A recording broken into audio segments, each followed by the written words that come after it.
I grew up in rural Alabama, 50 miles from Montgomery, outside of a little place called Troy. My father was a sharecropper, a tenant farmer. But back in 1944, when I was only 4 years old, my father had saved $300. And with the $300, he bought 110 acres of land. My family still own that land today. How many of you remember when you were 4? Now, what happened to the rest of us?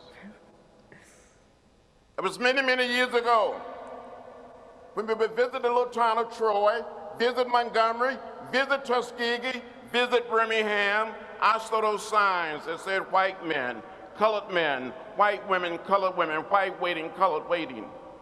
I would come home and ask my mother, my father, my grandparents, my great-grandparents, why? They would say, that's the way it is. Don't get in the way. Don't get in trouble. But one day in 1955, 15 years old, in the 10th grade, I heard about Rosa Parks. I heard the words of Martin Luther King Jr. on our radio. 1957, I met Rosa Parks at the age of 17. In 1958, at the age of 18, I met Martin Luther King Jr., and these two individuals inspired me to get in the way, to get in trouble.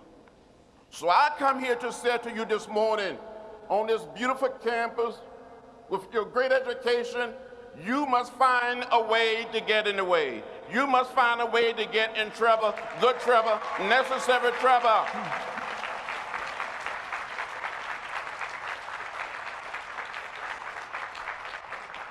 Use your education. You have wonderful teachers, wonderful professors, researchers. Use what you have. Use your learning. Use your tools to help make our country and make our world a better place where no one will be left out or left behind.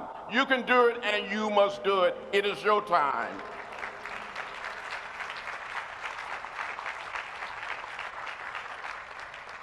In a few short days, we will commemorate what we call the Mississippi Summer Project.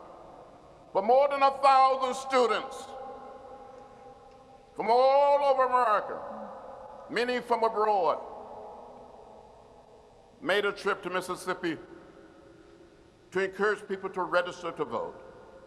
And the summer night of June 21st, 1964, 3 young men that I knew, 2 whites and 1 African American, Mickey Werner, Andy Goodman, and James Chaney, went out to investigate the burning of an African American church that was used for voter registration workshop. These 3 young men were detained by the sheriff, taken to jail, taken out of jail, turned over to the Klan, where they were beaten, shot, and killed. And I tell students today, these 3 young men didn't die in Vietnam.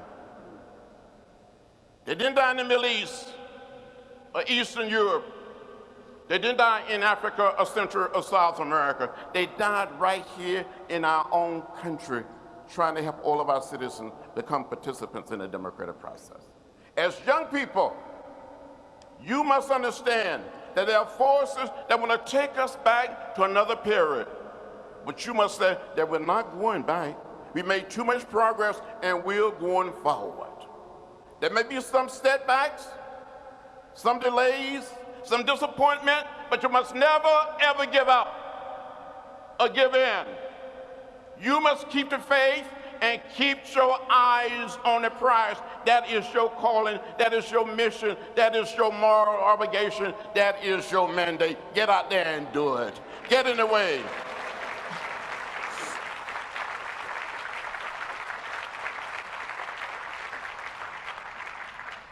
In the final analysis, we all must learn to live together as brothers and sisters.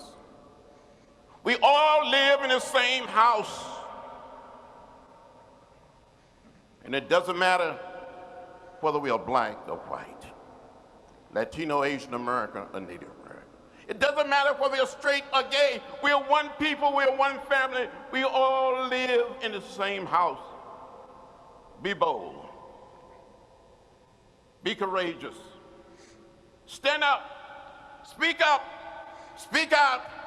and find a way to create the beloved community, the beloved world, a world of peace, a world that recognizes the dignity of all humankind. Never become bitter, never become hostile, never hate, live in peace. We're one people and one love. Thank you very much.